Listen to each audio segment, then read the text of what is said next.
project is a logic model. Inside this logic model there are three logics that interact.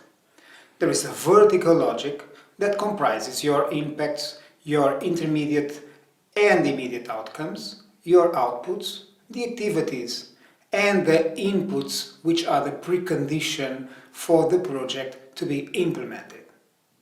All these elements, we call them the results chain. They are the vertical logic in the project. We control the outputs and we directly influence the immediate and intermediate outcomes. We indirectly influence the contribution of the project to the impacts. This vertical logic, this chain of results that we control and influence, interact with the external environment. The external environment is made out of certain assumptions. Assumptions we don't control or influence them, but they can have a huge impact in our project. These assumptions, we call them the diagonal logic. They frame the intervention. Don't forget that the result chain, the vertical logic, is mostly a qualitative statement. But we need to quantify the change that is described in the result chain.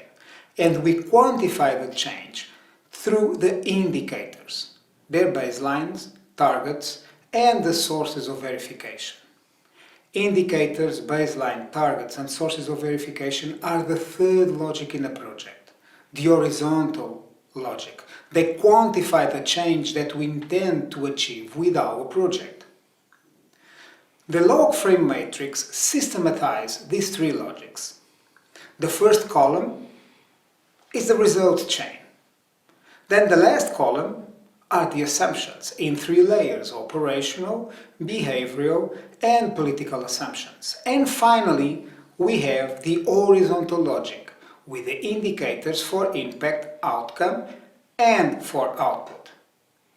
They provide the quantification of the change. The combination of vertical, diagonal, and horizontal logic gives us a model. This model is our theory of change. And the theory of change is presented through the log frame matrix. The log frame matrix is in fact the project in a nutshell. It's all the critical information about your intervention, easily accessible to a decision maker.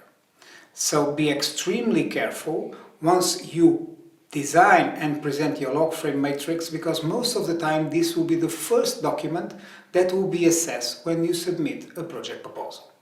The log frame matrix is also, during implementation, a critical monitoring tool.